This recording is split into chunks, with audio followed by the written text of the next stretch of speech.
साथियों, विकास के लिए ये जो खतरे लेकर के आ रहे हैं, इन लोगों से चौकन्ने रहने की जरूरत है।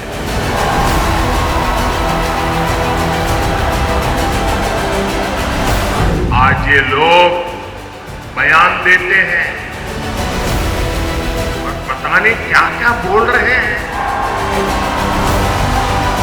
सोशल मीडिया पर फेक वीडियो फैला रहे हैं। हमारी पार्टी के अलग अलग नेताओं की आवाज में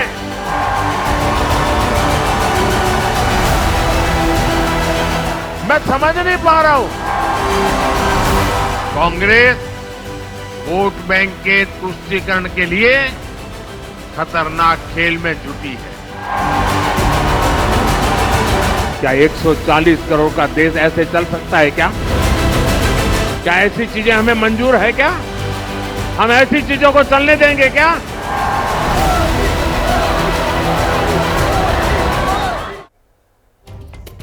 चुनाव में कौन छटपटा रहा है, कौन घबरा रहा है, किसे डर लग रहा है, कौन गुमराह कर रहा है, अलग अलग मुद्दों पर आपने प्रधानमंत्री नरेंद्र मोदी के चुनावी कैंपेन का छोटा सा ट्रेलर देखा। अब पटियाला चुनाव में प्रधानमंत्री नरेंद्र मोदी की सबसे बड़ी चिंता का परीक्षण करेगा। प्रधानमंत्री की चिंता के 3 विषय सबसे पहले स्पष्ट कर देता हूं। जो पीएम मोदी ने कभी नहीं किया, जो पीएम मोदी ने कभी नहीं कहा, जो पीएम मोदी ने कभी नहीं सोचा, वही उनके नाम पर प्रचारित किया जा रहा है। प्रधानमंत्री के फेक वीडियोस चुनावी प्रचार का हिस्सा बनाए जा रहे हैं। केवल पीएम ही नहीं, अन्य लोगों के नाम से भी आर्टिफिशियल इंटेलिजेंस वाले झूठे और मायावी प्रचार वाले वीडियो के अंबार हैं। देश में 2 वीडियो सोशल मीडिया पर खूब वायरल हो रहे हैं। पहला देश के गृह मंत्री अमित शाह से जुड़ा हुआ है और दूसरा संबंध रखता है संघ प्रमुख मोहन भागवत से। दोनों वीडियो आर्टिफिशियल इंटेलिजेंस से जनरेटेड हैं और शुद्ध नकली हैं। यही वीडियो पीएम मोदी की सबसे बड़ी चिंता बने हुए हैं। आर्टिफिशियल इंटेलिजेंस वाले झूठे वीडियो पर मोदी कितने अलर्ट हैं, इस विषय पर पहले प्रधानमंत्री मोदी के 2 बयान आपको सुनाता हूं, फिर चुनाव में आर्टिफिशियल इंटेलिजेंस के गलत इस्तेमाल और सियासी कोहराम पर सत्य का सीधा प्रसारण करूंगा। टेक्नोलॉजी का जमाना है और बहुत सी चीजें व्हाट्सएप पर, एक्स पर, सब पर आती रहती है और हम भी कभी देखे बिना फॉरवर्ड कर देते हैं। हमें जागरूक रहने की जरूरत है। ये कोई भी फेक चीज आए उस पर भरोसा मत करना। ये देश का कानून किसी के साथ भी प्रकार के खेल खेलने की इजाजत नहीं देता है। मध्य प्रदेश में चुनाव था, अमिताभ बच्चन की आवाज में उन्होंने ऐसी खबरें चलाई, आखिरकार अमिताभ बच्चन को एक एफआईआर करना पड़ा। वो सारे पकड़े गए। आर्टिफिशियल इंटेलिजेंस का दुरुपयोग करते हुए मेरी आवाज में ऐसी भद्दी भद्दी चीजें आजकल सोशल मीडिया में डाल रहे हैं कि बहुत बड़ा खतरा पैदा हो रहा है। और इसलिए मेरी देशवासियों की अपील है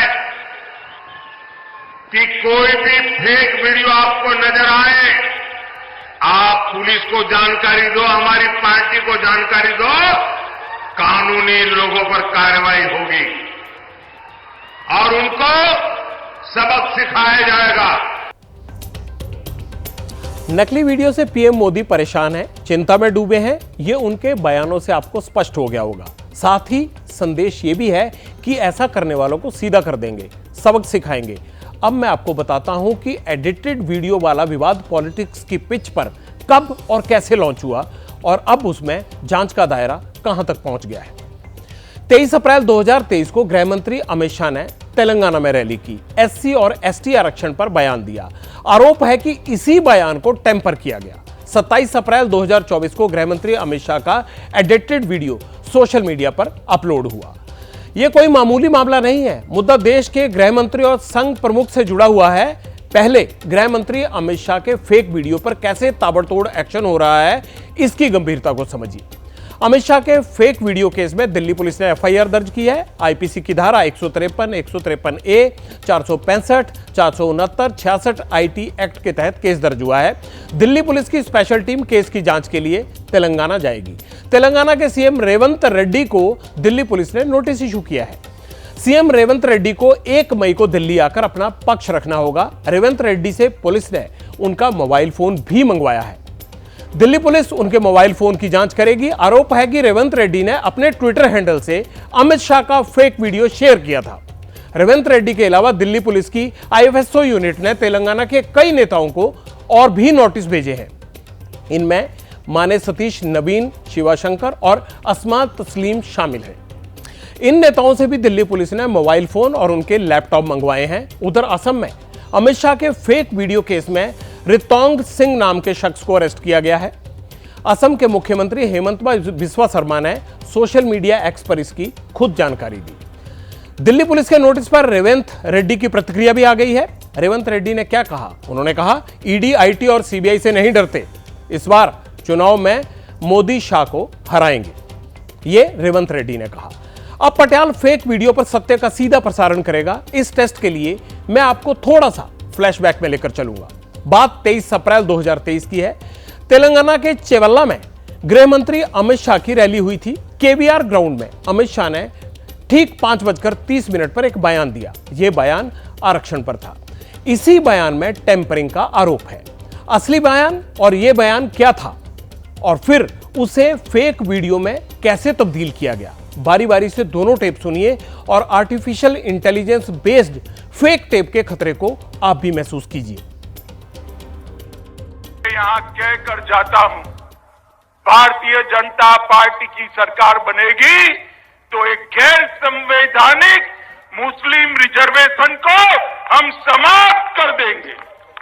ये अधिकार तेलंगाना के एससी, एसटी और ओबीसी का है।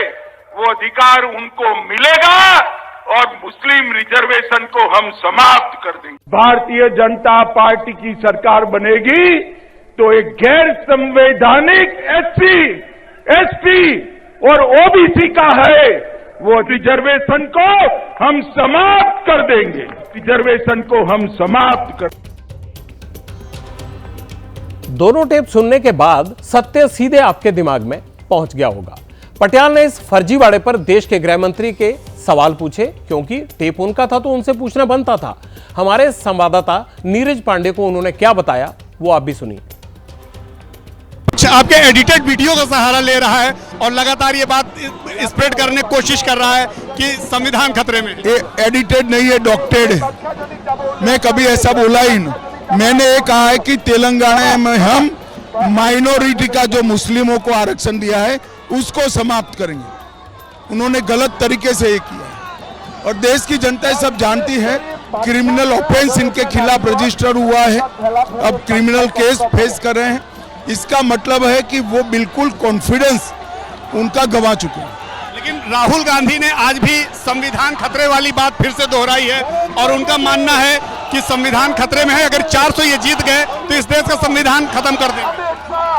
हमारे पास संविधान बदलने का अधिकार 10 साल से। हमने बहुमत का उपयोग 370 हटाने के लिए किया, ट्रिपल तलाक हटाने के लिए, राम मंदिर बनाने के लिए किया है, अंग्रेजों को बनाए हुए कानून बदलने के लिए किया है। हमने संविधान को तोड़ने मरोड़ने का काम हमने नहीं किया, राहुल गांधी की दादी ने किया था जब इमरजेंसी डाला गया था और सार्वजनिक माफी मांगनी पड़ी। चुनाव में झूठे और मायावी प्रचार का शिकार होम मिनिस्टर अमित शाह ही नहीं बने। संघ प्रमुख मोहन भागवत के फेक वीडियो से भी राजनीतिक घमासान छिड़ा है। यह मुद्दा क्या है, अब मैं आपको पॉइंट से यह समझाता हूं। 6 अगस्त 2023 को संघ प्रमुख ने आरक्षण पर बयान दिया। मोहन भागवत ने कहा कि आरक्षण तब तक जारी रहना चाहिए जब तक समाज में भेदभाव मौजूद है। आर्टिफिशियल इंटेलिजेंस की मदद से बयान टेम्पर किया गया। बयान सोशल मीडिया पर वायरल हुआ और चुनावी मुद्दा भी ये बन गया। मामला इतना गंभीर हो गया कि खुद संघ प्रमुख को सामने आकर इस पर सफाई देनी पड़ी। एक वीडियो घूम रहा है कि संघ वाले बाहर से तो बात ही अच्छे करते, अंदर जाके कहते हैं आरक्षण का हमारा विरोध है, बाहर हम बोल नहीं सकते। अभी एकदम असत्य बात है, गलत बात है।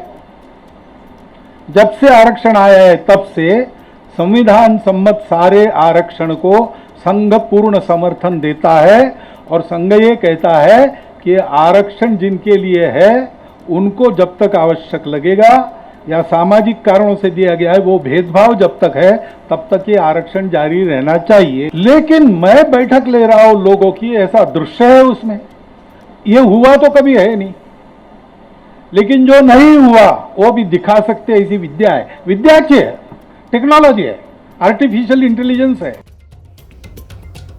दोनों बयान सुनने के बाद पटियाल ने एक बात गौर की, आपने भी की होगी, वो ये कि अमित शाह और संघ प्रमुख के बयानों में जो भी एडिटिंग हुई वो आरक्षण के मुद्दे पर ही हुई है। जैसा कि आप जानते हैं कि इस समय चुनाव प्रचार में ओबीसी और मुस्लिम आरक्षण बहुत बड़ा मुद्दा है। महाराष्ट्र में भी मराठा आरक्षण मुद्दा बना हुआ है। ऐसे में इसे लेकर बीजेपी के विरोधियों का क्या कहना है, अब आप वो सुनिए।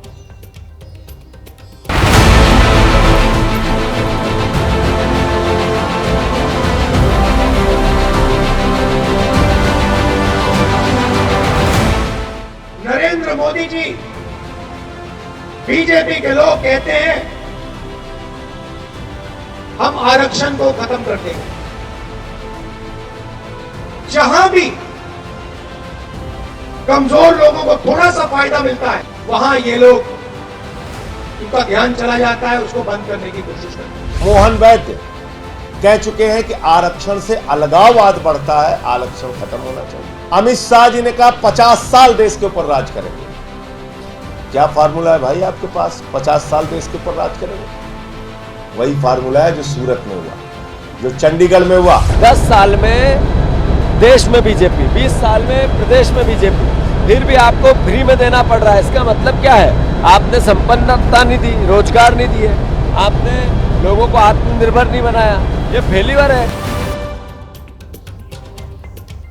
आर्टिफिशियल इंटेलिजेंस के गलत इस्तेमाल का अंजाम क्या हो सकता है और ये कैसे चुनाव की दशा और दिशा को बदल सकता है, इस खतरे का परीक्षण भी पटियाल ने जनहित में किया।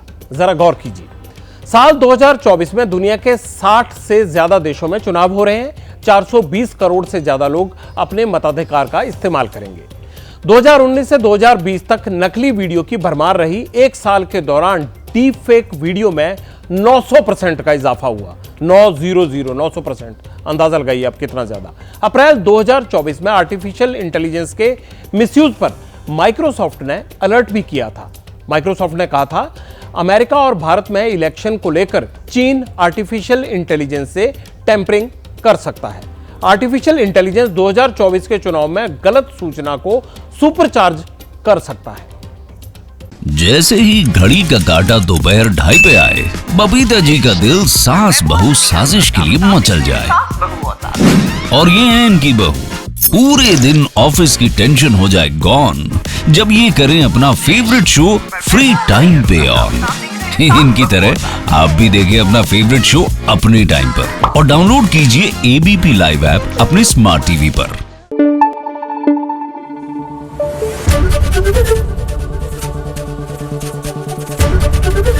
एबीपी न्यूज आपको रखे आगे।